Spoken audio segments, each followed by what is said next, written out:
بسم اللہ الرحمن الرحیم۔ ٹاپک ہے حضرت زینب سلام اللہ علیہ کی ولادت اور امام حسین علیہ السلام کی ولادت۔ جناب زینب سلام اللہ علیہ پہلی شعبان 6 ہجری کو مدینہ منورہ میں پیدا ہوئیں۔ 2 شعبان 2 ہجری کو روزے واجب ہوئے اور 3 شعبان 4 ہجری کو امام حسین علیہ السلام مدینہ منورہ میں پیدا ہوئے۔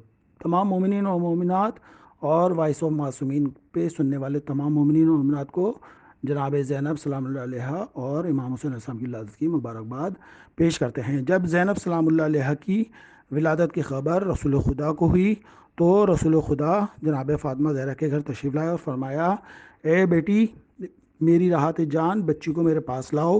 جب بچی رسول خدا کی خدمت میں لائی گئی تو آپ نے اسے سینے سے لگایا اور اس کے رخسار پر رخسار رکھ کر بے پناہ گریہ کیا، یہاں تک کہ آپ کی ریش مبارک آنسوؤں سے تر ہو گئی۔ جناب سیدنا نے عرض کی، بابا جان آپ کو خدا کبھی نہ رلائے، آپ کیوں رو رہے ہیں؟ ارشاد ہوا کہ اے پدر جان، یہ میری بچی تیرے بعد متعدد تکلیفوں اور مختلف مصائب میں مبتلا ہوگی۔ جناب سیدہ یہ سن کر بے اختیار گریہ کرنے لگی۔ انہوں نے پوچھا، اس کے مصائب پر گریہ کرنے کا کیا ثواب ہوگا؟ فرمایا، وہی ثواب ہوگا جو میرے بیٹے حسین کے مصائب سے متاثر ہونے والے کا ہوگا۔ اس کے بعد آپ نے اس بچی کا نام زینب رکھا، جو جناب جبرائیل بذریعہ وہی لے کر آئے تھے رب جلیل کی طرف سے۔ جناب زینب کا مطلب باپ کی زینت، اور ایک عبرانی زبان میں جو اس کا مطلب نکلتا ہے وہ رونے والی، اور جو ایک اور مطلب نکلتا ہے وہ یہ ہے کہ خوشبو یا پھول کے ہیں۔ جناب سلمان فارسی نے مولا کائنات کو مبارکباد دی تو آپ نے گریہ کیا اور آپ نے ان حالات اور مصائب کا تذکرہ فرمایا جن سے جناب زینب مستقبل میں دوچار ہونے والی ہیں۔ جناب زینب سلام اللہ علیہ کے ادوار کیا ہیں؟ شہزادی عہد رسول میں، شہزادی عہد بطول میں، شہزادی عہد امیر المومنین میں، شہزادی نے کوفہ کی خواتین کو تفسیر قرآن پڑھائی، شہزادی اپنے بھائی امام حسن کے ساتھ، اور شہزادی اپنے بھائی امام حسین علیہ السلام کے ساتھ جن کی ان کی لازوال محبت تھی۔ جناب زینب کے بچپن کے واقعات۔ ایک واقعہ، ایک روز جناب زینب اپنے بابا سے سوال کیا، بابا جان کیا آپ ہم سے محبت کرتے ہیں؟ امام علی علیہ السلام نے فرمایا، بھلا میں تم سے محبت کیوں نہ کروں جبکہ تم میرے میوائے دل ہو؟ جناب زینب نے کہا، بھلا ایک ہی دل میں دو محبتیں کس طرح جمع ہو سکتی ہیں؟ کہا کہ اللہ سے بھی محبت ہو اور اولاد سے بھی۔ پھر خود ہی جواب دیا کہ بابا جان آپ کی مراد محبت اللہ کے لیے اور شفقت ہمارے لیے۔ ایک اور جو پر لطف واقعہ ملتا ہے، ایک مرتبہ مولا کائنات اپنی شہزادی کو گنتی یاد کرا رہے تھے۔ آپ نے فرمایا، بیٹی کہو ایک۔ بی بی نے کہا ایک۔ پھر فرمایا، کہا دو؟ تو بی بی نے کہا کہ بابا جان جس زبان سے میں ایک کہہ چکی ہوں اس سے میں دو کیسے کہوں؟ یہی واقعہ حضرت عباس علیہ السلام کے زمانے میں بھی ملتا ہے، اور ایک خواب جو عہد رسول میں تھا وہ آپ نے رسول اللہ صلی اللہ علیہ وسلم سے بیان کیا۔ آپ نے اپنے نانا جان سے عرض کیا، نانا جان میں نے آج رات ایک خواب دیکھا ہے۔ میں نے دیکھا کہ ایک سیاہ آندھی چلی، ہر طرف اندھیرا چھا گیا، ہوا کے تھپیڑے مجھ کو کبھی ادھر لے جاتے کبھی ادھر لے جاتے۔ اتنے میں مجھے ایک عظیم درخت دکھائی دیا، میں درخت سے چمٹ گئی، لیکن آندھی اتنی شدید تھی کہ اس نے اس درخت کو زمین پر گرا دیا۔ میں نے ہوا کے تھپیڑوں سے بچنے کے لیے اس درخت کی ایک شاخ کو پکڑا، لیکن آندھی اس شاخ کو بھی توڑ دیا۔ پھر میں نے ایک اور شاخ کو پکڑا، آندھی نے وہ شاخ بھی توڑ دی۔ پھر میں نے تیسری اور چوتھی شاخ کو پکڑا، لیکن آندھی نے وہ بھی توڑ دی۔ پھر میری آنکھ کھل گئی۔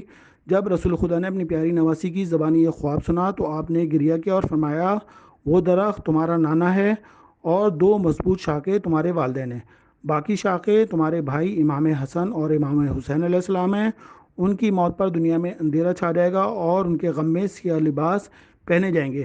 جناب رسول خدا ایک دن صحابہ کے ساتھ بیٹھے ہوئے تھے تو ایک قرآن کی آیت انہوں نے سورہ نور کی آیت نمبر 36 بیان کی، یہ چراغ ان گھروں میں جن کے بارے میں خدا کا حکم ہے کہ ان کی بلندی کا اعتراف کیا جائے اور ان میں سے نام ذکر کیا جائے، ان کے گھروں میں صبح و شام اس کی تسبیح کرنے والے ہیں۔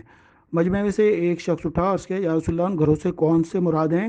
رسول خدا نے فرمایا، ان سے انبیاء کرام کے گھر مراد ہیں۔ حضرت ابو بکر کھڑے ہو گئے اور علی اور فاطمہ کے گھر کی طرف اشارہ کر کے پوچھا، یا رسول اللہ کیا یہ گھر بھی ان گھروں میں شامل ہیں؟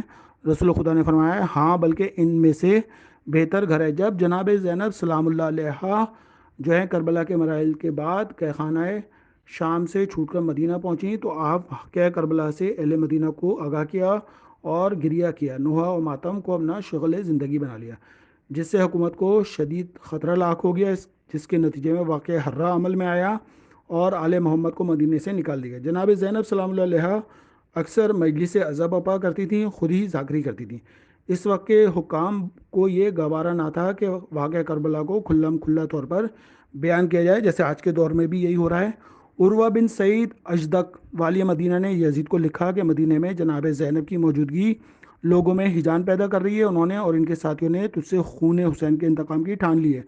یزید نے اطلاع پا کر فوراً والی مدینہ کو لکھا کہ زینب اور ان کے ساتھیوں کو منتشر کر دیں، ان کو مختلف ممالک میں جو ہے وہ بھیج دیں۔ جناب زینب سلام اللہ علیہ مدینہ رسول سے نکل کر چلی گئیں، اس کے بعد سے پھر مدینہ کی شکل نہ دیکھی اور وہ وہاں سے نکل کر مصر گئیں، لیکن وہاں زیادہ دن نہ ٹھہر سکیں اور اس طرح وہ غیر مطمئن حالات میں پریشان شہر بہ شہر پھرتی رہیں اور کسی ایک جگہ اور مکان میں سکونت اختیار نہ کر سکی۔